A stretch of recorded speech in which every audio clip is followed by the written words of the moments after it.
ঢাকার গ্রীষ্মকাল। সকাল ৯টা, অফিসের ব্যস্ত শহর, মানুষ ছুটছে।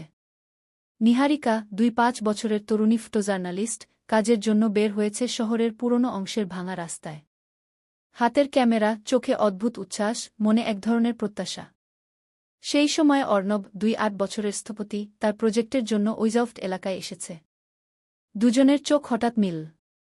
নিহারিকা ছবি তুলছিল, অর্ণব কিছু নকশা দেখছিল। নিঃশব্দ মুহূর্ত।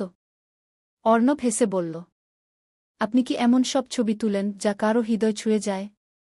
নিহারিকা মৃদু হাসল। না, শুধু চোখে যা আসে তা ক্যামেরায় বন্দি করি। মুহূর্তটাই যেন তাদের জীবনে নতুন সুরের শুরু। অধ্যায় ২, বন্ধুত্বের নরম ছোঁয়া। পরের সপ্তাহে তারা প্রায় প্রতিদিন দেখা করতে লাগল।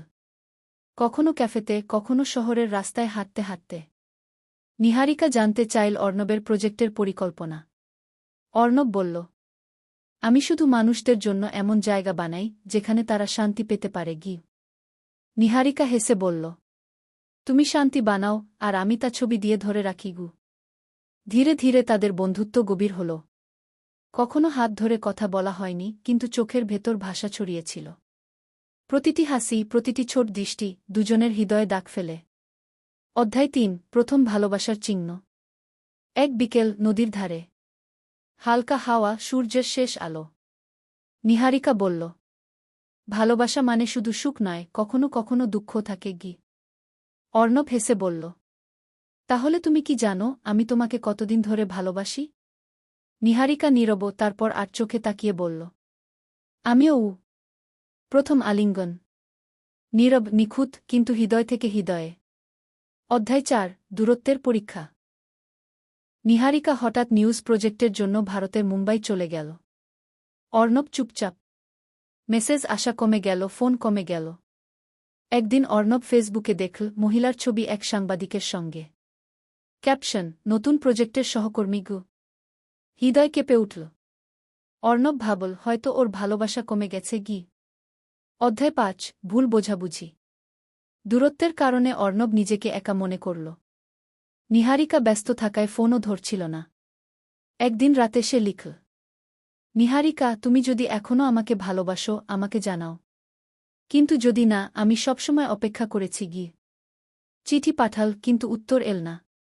অধ্যায় ৬, বছরের পর। ২ বছর পর নিহারিকা ঢাকায় ফিরে আসে। অর্ণব এখন নিজস্ব আর্কিটেকচার ফার্মের মালিক। নিহারিকা কাছে এসে বলল, আমি অনেকবার ভেবেছিলাম তুমি আমাকে ভুলে গেছ। অর্ণব হাসল, না, সবসময় মনে রেখেছি। তুমি ছিলে আমার স্বপ্নের ছায়া। অধ্যায় ৭, মিলন। নদীর ধারে আবার দেখা। বৃষ্টি পড়ছে হালকা, বাতাসে তাজা গন্ধ। দুজন ছাতার নিচে। নিহারিকা হেসে বলল, তুমি জানো, আমি ভেবেছিলাম ভালোবাসা মানে শুধুই খুশি। অর্ণব বলল, না, ভালোবাসা মানে একে অপরের পাশে থাকা, যে কোনো পরিস্থিতিতে। হাত ধরে, চোখে চোখ রেখে। বৃষ্টি থেমে গেছে। তাদের ভালোবাসা চিরন্তন। অধ্যায় ৮, শেষ দৃশ্য। ১ বছর পর তারা ছোট্ট শহরে নিজেরা থাকে। নিহারিকা ফটোগ্রাফি স্কুল চালায়, অর্ণব নতুন প্রকল্পে।